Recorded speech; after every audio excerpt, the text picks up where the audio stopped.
Exorcist movie आई थी, उस पूरा सेट जल गया सिर्फ डेमन का कमरा छोड़ के। आई थी टोट root movie.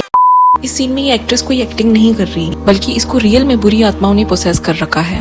Let's talk about the horror movies जिनकी शूटिंग लोकेशंस पे रियल डरावनी चीजें हुई हैं। Let's start. ये सीन एक्सोमा कोरियन मूवी का है और ये उसकी लीड एक्ट्रेस है किम को उन। इस मूवी के इस सीन को शूट करते वक्त इतनी डरावनी चीजें हुई हैं इन लोगों के साथ that you guys can't believe. चलो तो पहले मूवी का प्लॉट है जिसमें एक टीम होती है तांत्रिकों की जो हॉन्टेड जगहों पे जाके आत्माएं बुलाते हैं और एक्सॉर्सिज्म करते हैं। इस मूवी का पर्टिकुलर ये वाला सीन ही साउथ कोरिया के एक हॉन्टेड स्पूकी जगह पे शूट हुआ था। इस सीन की शूटिंग करते वक्त ये एक्ट्रेस इस तरीके से मतलब ये जो डांस कर रही है इससे ये आत्माएं बुलाने की एक्टिंग चालू करती है, बट इसकी स्क्रिप्ट वालों ने इसमें असली मंत्र लिख दिए और फिर ये एक्ट्रेस जब ये मंत्र चैंट और परफॉर्म करने लगती है तभी इसकी बॉडी को रियल आत्माएं प्रोसेस करना चालू कर देती हैं। पर्टिकुलरली ये सीन मूवी का इतना फेमस हुआ है इंस्टा रील्स यूट्यूब पे सब जगह। इस सीन को देख लग भी रहा है कि इसमें या तो बहुत अच्छी एक्टिंग करी है एक्ट्रेस ने या फिर भूतों ने सच में कैमियो करा है सीन में। But seriously guys after the shooting of this scene इस पूरे इंसिडेंट को ये एक्ट्रेस खुद इंटरव्यूज में बताती हैं कि उसे इस सीन में रियल स्पिरिट्स फील हुई थी। इवन पूरे सेट के लोग बीमार हो गए थे इस सीन को शूट करने के बाद।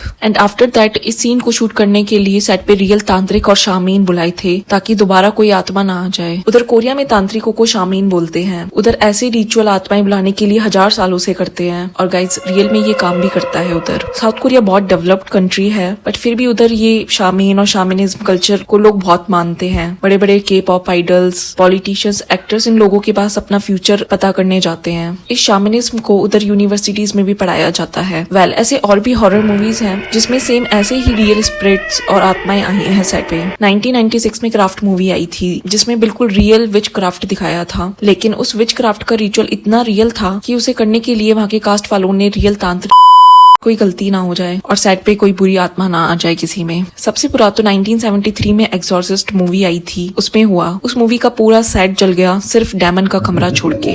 उस मूवी से कनेक्टेड 9 लोगों की मौत हो गई मूवी की शूटिंग खत्म होते ही। पिछले साल 2025 में कोरियन हॉन्टेड सीरीज आई थी हॉन्टेड पैलेस। उसके लीड एक्टर ने रोल करा था एक ड्रैगन का जो वेदर को कंट्रोल कर सकता है। तभी उस सेट का वेदर इतना खराब हो गया कि वो शूटिंग ही बंद करनी पड़ी उन्हें। वर्ल्ड की सबसे फेमस मूवी है जो आप लोगों ने भी देखी होगी, कॉन्जरिंग। उसकी लीड एक्ट्रेस वेरा फार्मिंगा को अपने लैपटॉप पे और थाइस पे 3 पंजों के घाव मिले मूवी शूट करते वक्त। ऐसी ही मूवी थी अमिटी विले जिसके एक्टर रेयान रेनॉल्ड और उसकी क्रू मेंबर रोज सुबह 3:15 बजे अपने आप उठ जाते विदाउट एनी रीजन। ऐसा रोज होता था उनके साथ जब तक मूवी की शूटिंग चली थी। सेम चीज उन्होंने मूवी में भी दिखाई थी। टोट रूट मूवी आई थी जिसकी एक्ट्रेस ने खुद को ड्रग्स से ओवरडोज कर लिया मूवी के प्रीमियर के तुरंत बाद। रियल में उसकी कास्ट के साथ पैरेलल बुरी चीजें होने लगी जैसे मूवी में होती थी सेम। पॉल्टरगीस्ट मूवी का कर्स्ट रियल में था। इसकी एक्ट्रेस को रियल में उसके बॉयफ्रेंड ने मार दिया चाकुओं से और जो मेन लीड थी 12 साल की बच्ची उसे कार्डियक अरेस्ट आ गया। इवन इस मूवी के लोग सेट पे रियल लाशें लेके आए थे क्योंकि नकली लाशें बनाना इन्हें महंगी पड़ती थी उस टाइम पे। वैल ये सोचने वाली बात है कि ये असली लाशें लाए कहां से थे। Now my personal favourite movie nun. इस मूवी को डायरेक्ट करते वक्त उसके डायरेक्टर को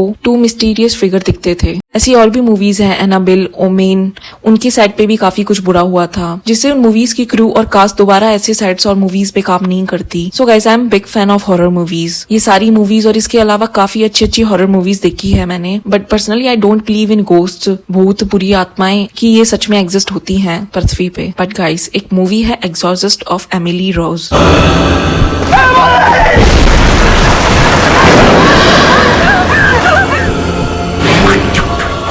जिसने मेरे दिमाग पे इतना बुरा साइकोलॉजिकल इफेक्ट डाला था कि मुझे याद है मैं 2-3 दिन तक नहीं सो पाई थी। उस मूवी की एक और बात थी कि वो movie totally real life incident पे बेस्ड थी। उसमें जो दिखाया था उस लड़की के साथ वो काफी क्रूअल और टेरिबल था और अगर वो रियल लाइफ इंसिडेंट पे बेस्ड थी तो इसका मतलब यही है कि वो सब कुछ उसके साथ रियल में हुआ था और जिसे देख के अच्छे अच्छे लोग को नींद ना आए। और अगर सच में ऐसी बुरी आत्माएं होती हैं जो किसी इंसान के साथ इतना बुरा करती हैं तो उन्हें इन मूवीज के सेट और लोकेशन पे आने के लिए कोई नहीं रोक सकता। वो डेफिनेटली आई होंगी गाइस। ओके गाइस, सो एक और सीरीज है मेरियन नेटफ्लिक्स पे जिसके सेम हॉरर साइकोलॉजिकल इफेक्ट है। J'ai écrit ces bouquins pour lutter contre elle. Et comment Lizzie se débarrasse de Marianne?